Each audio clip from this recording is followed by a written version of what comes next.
Oui, Zaya, ouais, c'est une belle jeune femme qui s'est fait connaître, si je crois, elle était call girl un peu plus ou moins dans le football, enfin, par rapport à l'équipe de France de football. Oui, elle est très jolie. Alors après, je crois qu'elle fait des affaires maintenant dans les sous-vêtements, je ne sais pas exactement féminin. Bon, je n'ai pas grand-chose à dire, si ce n'est que bon, elle est à l'image de ce que l'on attend d'une jeune femme d'origine musulmane.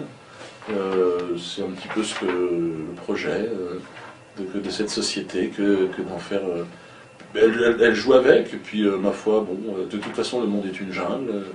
Je pense elle est plus, comment dire, pour moi je vois une personne qui sait évoluer dans un monde particulièrement hostile. Zidane, c'est un peu l'icône, d'ailleurs on voit l'auréole du Christ derrière. Bon, je ne sais pas, bon, il faudrait qu'il ait plus d'humour. Alors, il y a évidemment le problème du business dans le football, l'argent. Moi, personnellement, à l'évêque, bon, c'était quelqu'un avec qui j'avais plaisir à m'entretenir. S'en prendre à Zidane, ça me paraît quand même un peu facile. Mais bon, s'il pense qu'on pourra changer le monde en ayant un Zidane plus humaniste, plus généreux, moi je pense que Zidane, ça le regarde, son argent, il gagnera toujours moins d'argent que la Fédération française de football. Bon, il gagne de l'argent, mais de toute façon, c'est l'argent, ça veut rien dire. On l'a vu d'ailleurs avec Kadhafi, ses avoirs sont gelés. Un jour ou l'autre, s'il franchit la ligne, ses avoirs seront gelés à Zidane. Donc moi, je trouve que c'est... bon, il aime l'argent, il est le produit d'un système qui n'aime pas l'argent. Non, je trouve que c'est pas la personne que je... D'ailleurs, il a l'avantage, lui, de ne pas se prononcer. Et puis, c'est toujours facile de s'en prendre à des gens qui ne répondent pas. Donc... à la limite, qu'il se fasse un face-à-face avec lui, mais parler dans son dos de cette façon-là, bon, moi j'ai toujours évité, bon maintenant je réponds, c'est vrai quand on parle de moi, en général j'ai tendance à répondre, mais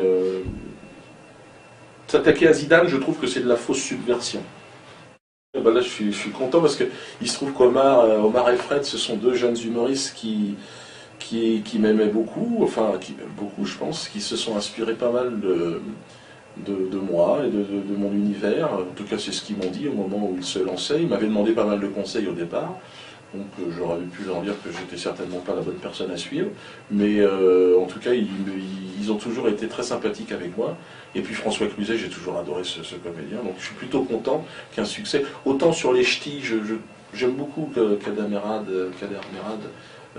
parce que lui aussi, il a commencé comme moi dans un duo, et puis on se voyait beaucoup. Danny Boone, je l'aime bien, je dirais un peu plus dans le système, il me fait moins vibrer sur la corde humoristique.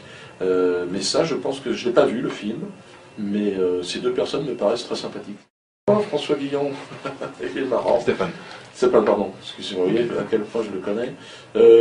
Il paraît qu'il est un peu subversif.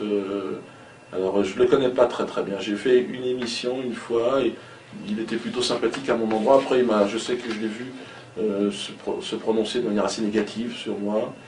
Bon, je ne rentrerai pas dans un débat. Je ne pense pas qu'il y ait un marché de la subversion. J'ai cru comprendre qu'il était un peu montré comme étant vraiment l'artiste subversif. Je lui dirais non.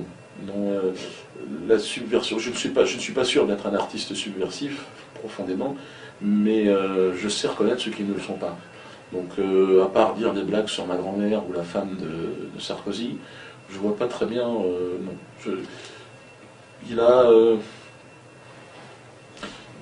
C'est un homme du système, pour moi. Oh Laurent, bonjour Laurent, que je connais bien et que j'ai toujours eu de la sympathie pour... Bon, je suis toujours triste de voir des gens dans un exercice aussi compliqué qu'est une émission quotidienne. C'est un homme qui passe beaucoup de temps et on ne peut pas être drôle tous les jours à un niveau très important. Lui, il est tous les jours, tout le temps, pendant des dizaines d'années. Donc il s'est vraiment usé à la télévision. Bon, je pense que ça peut faire un homme qui peut travailler dans un service culturel, une municipalité, parce qu'il a quand même des connaissances. Enfin, mais qui est-il en réalité aujourd'hui? Un journaliste, non? présentateur d'une émission de télé qui n'intéresse plus personne, parce que la télé n'intéresse plus personne, de moins en moins de gens le regardent. Après, sur scène, c'est quelqu'un qui ne peut plus surprendre. Mais j'ai une certaine tendresse pour lui quand même, parce que je crois que c'est quelqu'un qui a toujours voulu réussir, et qui apprécie cette vie dans laquelle il se trouve aujourd'hui, c'est d'être photographié dans les restaurants, qu'on lui offre, d'être vu comme quelqu'un de gentil. Bon, c'est très bien. Et sur son émission, là, on ne demande qu'à en rire. Je ne regarde pas du tout. Ah, je crois que c'est pathétique, je crois que c'est vraiment ce qu'il y a de plus triste dans l'univers humoristique. Mais il n'a jamais été drôle, Laurent Ruquier. Donc je pense pas qu'il a cette prétention-là. Je pense qu'il a plutôt la prétention d'être présentateur d'émissions de télé. Mais je pense pas qu'il soit... Alors, je crois que sa spécialité, c'est rester les jeux de mots, les bons mots.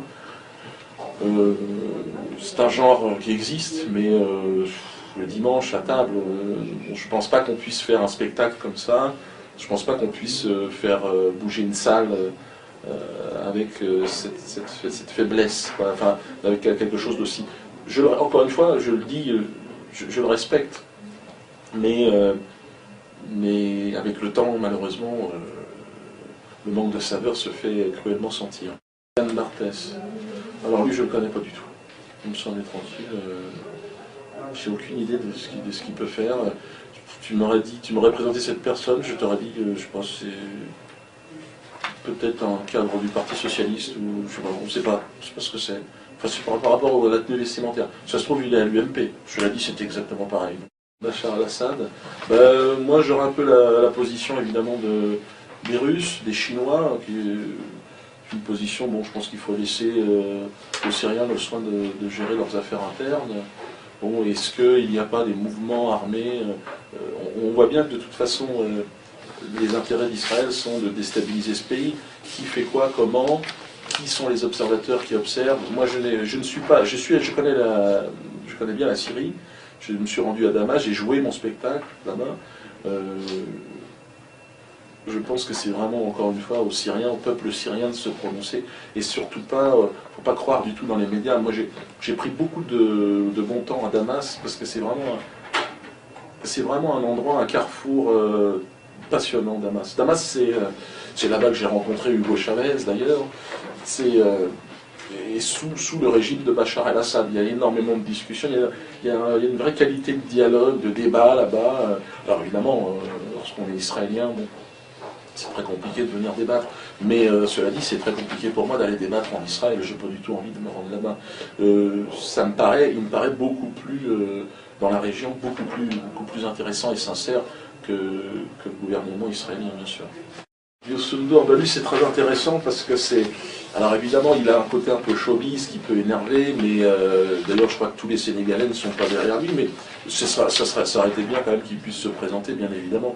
D'autant que Wad, bon ça suffit, c'est un peu comme au Cameroun, et encore c'est pire, lui, au Cameroun c'est pire, nous, parce que enfin je dis nous, il se trouve que je suis d'origine camerounaise, je suis français, moi je vote en France, mais une partie de ma famille vote là-bas et on en a marre évidemment de ces présidents qui sont là depuis 30 ans, 40 ans.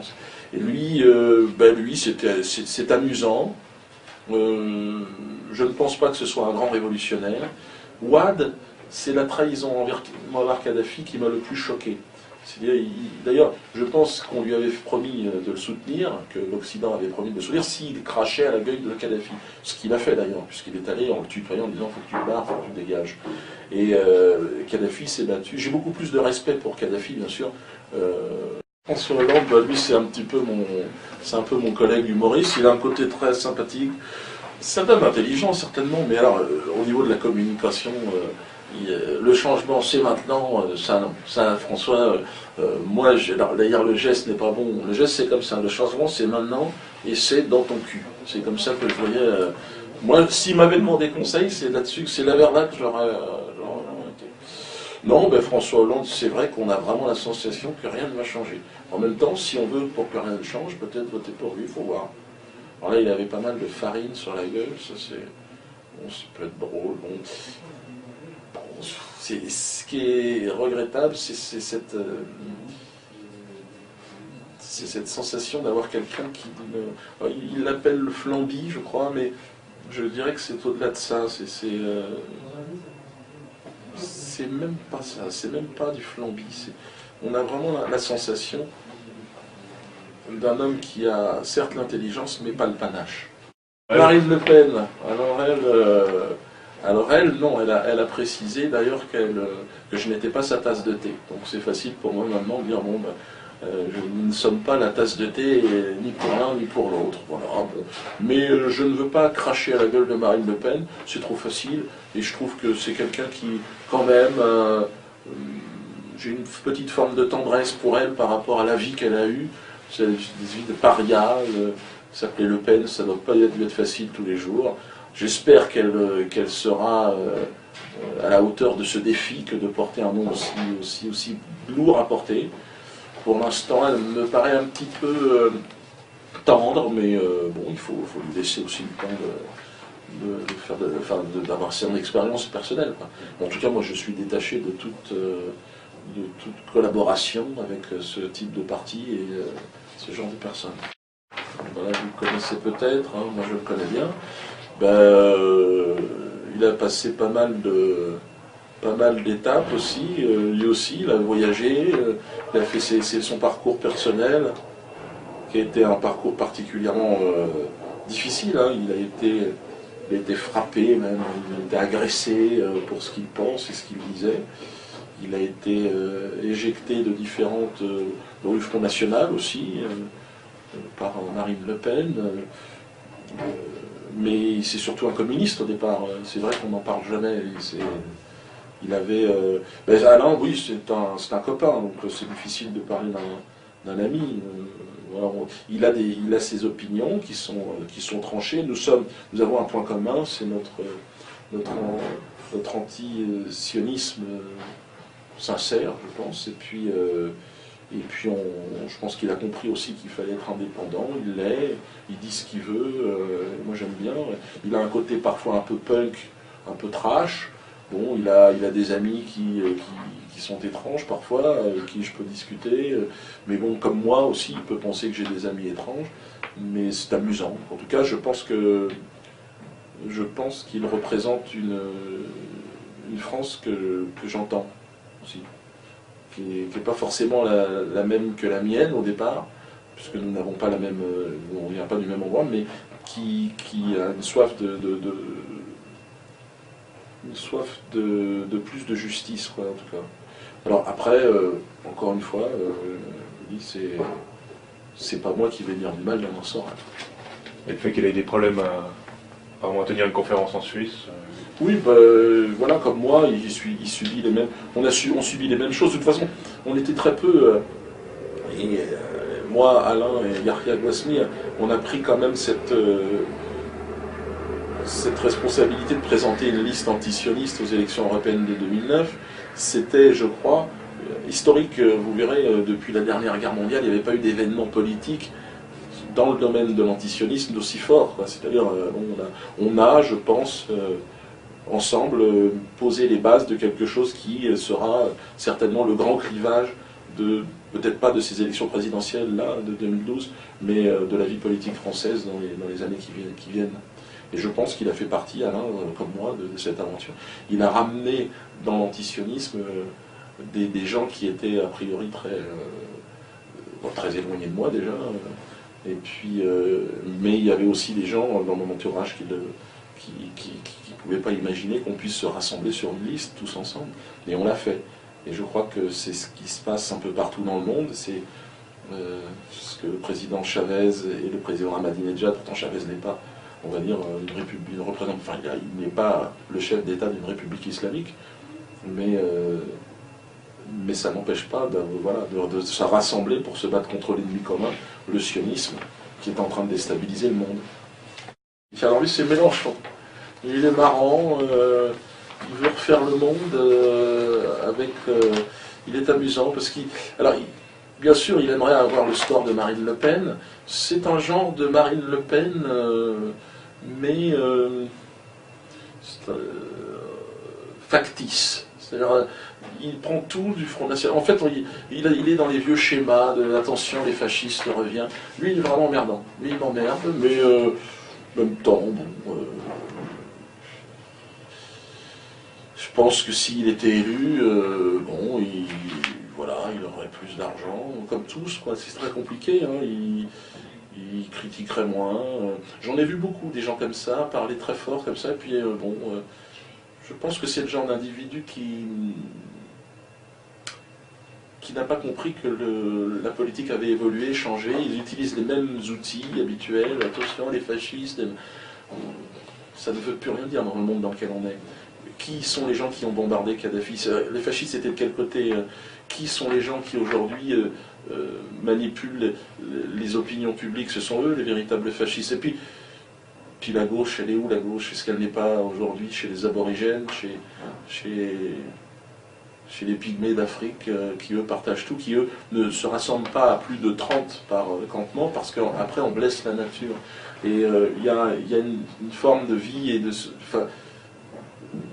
société qui existe sur cette planète et qui me paraissent bien plus en phase, en fait, dans le discours, avec ce type de personnes. Tout le monde critique la finance, il n'y a rien d'extraordinaire dans ce qu'il a. À la limite, Cantona est plus drôle. Non, mais alors là, effectivement, c'est toujours ce chantage systématique qui est fait à l'antisémitisme.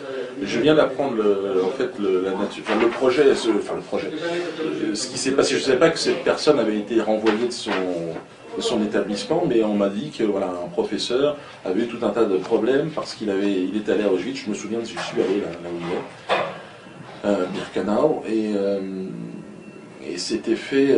Regardez, cette photo n'a absolument rien de.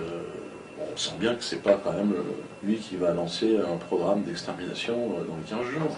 Mais il y a effectivement toujours ce chantage à l'antisémitisme qui est né évidemment dans le souci de servir les intérêts d'Israël, toujours.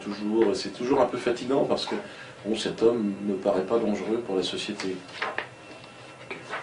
Alors, est-ce que c'est une bonne pub pour le produit? Alors, encore à la limite, que ce soit la société qui lance ce produit qui porte plainte, je pourrais comprendre, mais là, les associations comme la CICAC, une association en plus qui est mal placée, c'est une association que je n'apprécie pas particulièrement, vous le savez, mais qui est une association raciste,